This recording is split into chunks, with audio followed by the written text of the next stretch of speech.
জিৰোৰ নামত এওঁলোকে বেলতলা মৌজাৰ সৰুসজাই গাঁৱৰ মানে ৰেভিনিউ ভিলেজ আৰু তেওঁলোকে প্ৰায় 28 বিঘা একঠা 8.72 লেচাজ ম্যাদী পট্টাৰ মাটি প্ৰায় 62 জন মানুহলৈ তেওঁলোকে জাননী জাৰি কৰিছে যে আপোনালোকৰ মাটি অধিগ্ৰহণ কৰি তাত ইণ্ডাষ্ট্ৰিয়েল গ্ৰোথ কৰিব।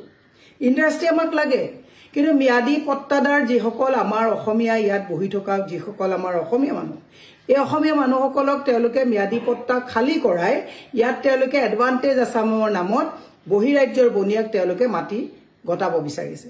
মই মনত পেলাই দিব বিচাৰিছোঁ পতঞ্জলিৰ ক্ষেত্ৰতে হওক, আপুনি পাম অইল ইণ্ডাষ্ট্ৰিৰ ক্ষেত্ৰতে হওক, এই গোটেইবিলাকত যিবিলাক বহিৰাজ্যৰ বনিয়ত পানী দৰত মাটি হস্তান্তৰ কৰা হৈছে তাত চকীদাৰ পিয়নৰ বাদে কিন্তু কোনো ধৰণৰ আমাৰ ল'ৰা ছোৱালীয়ে চাকৰি ভাল উপযুক্ত চাকৰি তাত পোৱা নাই।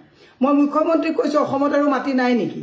আপোনালোকে যিবিলাক ভিতৰত আছে তাৰমানে এওঁলোকে কিবিলাক আমাৰ ৰেডিমেড বস্তুবিলাককে ৰাস্তাৰ কিনাৰত ল'ব বিচাৰিছে যাতে খুব ধুনীয়াকৈ তেওঁলোকে ইণ্ডাষ্ট্ৰি বনাই ট্ৰান্সপৰ্টেশ্যন একো কষ্ট নোহোৱাকৈ আমি বনাই থোৱা মাটিবিলাক তেওঁলোকে লৈ যাব। যেনেকৈ আপোনালোকে দেখিছে স্মাৰ্ট মিটাৰৰ ক্ষেত্ৰত, স্মাৰ্ট মিটাৰৰ ক্ষেত্ৰতো আজি কিমান কোটি টকাৰ কাম আদানীক দি দিয়া হ'ল। তেওঁলোকে মানে কানেকশ্যনটো পাব্লিক মানিৰে, কালেকশ্যনটো তেওঁলোকে আদানীহঁতে কৰিব। মই সেইকাৰণে গুৱাহাটীবাসী ৰাইজক কৈছোঁ ম্যাদী পট্টা যে 63 জন মানুহক যে গুৱাহাটীৰ মাজমজিয়াৰ মাটি দিব ওলাইছে এনেকুৱা নহয়, কাইলৈ আপোনাৰ মোৰ ঘৰৰ মাটিও কিন্তু প্ৰয়োজন হ'লে এওঁলোকে লৈ যাব। সজাগ হ'ব হ'ল। সেইকাৰণে মই আপোনালোকক অনুৰোধ কৰিছোঁ।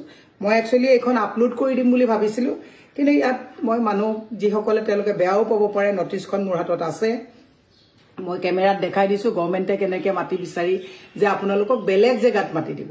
মই ধৰিলোঁ আজি মই ইয়াত আছোঁ, মোক বেলেগ ক'ৰবাত জেগাত দিব, এই কথাটো যে তেওঁলোকে বিচাৰিছে। বেলেগতো বহু জেগাত মাটি আছে, ইণ্ডাষ্ট্ৰি বনাব তেওঁলোকে ডেভেলপমেণ্ট কৰি লওক, কিন্তু আমাৰ খিলঞ্জীয়া যিসকল মানুহ, আমাৰ অসমীয়া যিসকল মানুহে ইয়াত মাটি লৈ আছে তেওঁলোকৰ মাটি কিয় অধিগ্ৰহণ কৰি ইণ্ডাষ্ট্ৰি বনাব?